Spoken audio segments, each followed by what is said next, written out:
Hey guys, quick intro in this next video. I'm just going to show you how to read the fault codes without using diagnostic equipment, just through the dashboard. Could get you out of trouble, won't be too bad, could save you some money.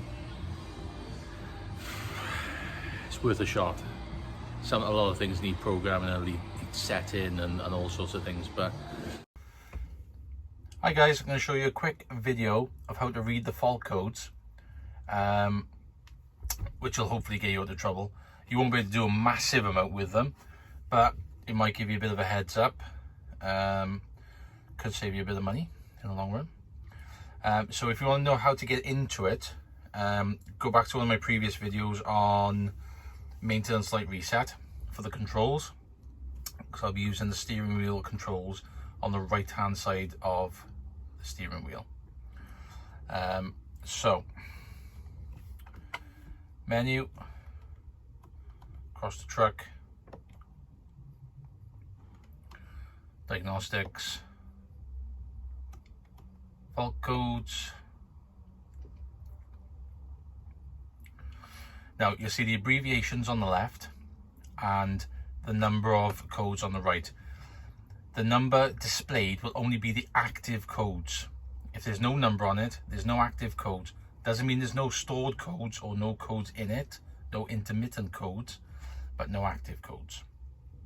So, starting from the top, driver's door module, after treatment control module, audio, radio, bodybuilder module, cab in-out module, climate control module, passenger door module, driver assistant control unit, lane positioning, forward looking sensor, which is in the bumper, electronic brake system, engine management system, instrument cluster, tachograph, center chassis in-out module, forward chassis in-out module, rear chassis in-out module, air production module, vehicle master control unit, transmission ECU, human machine interface in-out module, telematics gateway,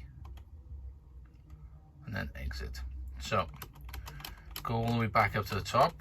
We've only got one code in the driver's door module. Click on it. So give that code B150349. Give that a quick Google.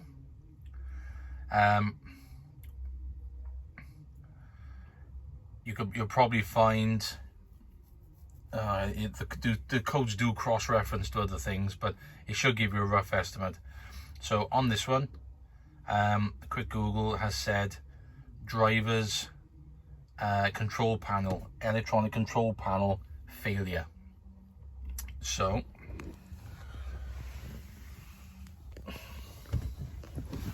that's your driver's control panel. Window works. Window works.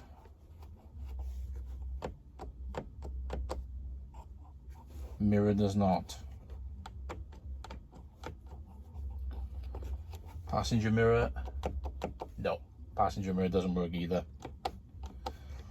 So rather than mess around with wiring or motors, pretty safe bet that this panel has failed. Quite common, they suffer with water ingress. You know, you can't help it. You open the door, it gets wet, water gets inside there. It's a very thin surface PCB in there with little tiny contacts on the top. They get a bit of surface corrosion in them. If you've got enough patience, you can take these apart. The screws on the back, and then these clip apart, and then you can very, very softly with a cotton cloth clean off the surface corrosion under these, and most of the time you can get them working again. But yeah, that's just a quick little intro. And then same again, you can do your master reset with the hazard warnings, and that'll most likely clear the codes. It may not. If it's an active code which is in there, it probably won't.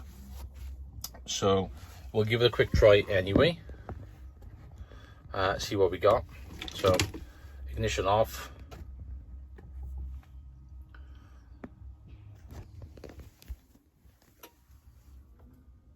Hazard flash once, hold it down.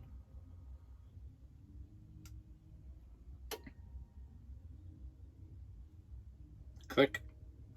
Everything went off. Bring it back over.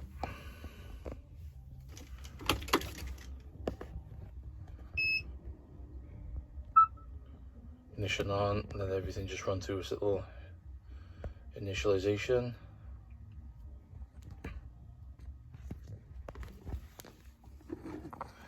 Try to get a bit closer so you can see.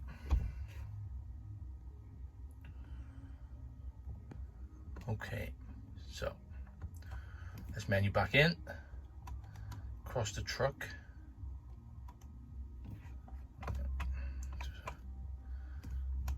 Across the truck, in diagnostics, in,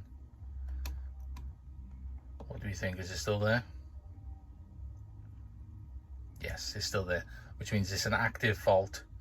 It's not intermittent, it's a constant fault. So that will need rectification. However, you know, maybe if you can run through that, it may save a trip to the dealers. There's plenty of these reconditioned switches around. Technically, you should have the switch paired. It's a sub hardware with the driver's door module, but it won't cause any real issues. If it goes into, you know, the main dealer for servicing, they'll do that as part of the service. It's no problem. Yeah, so hope that helps.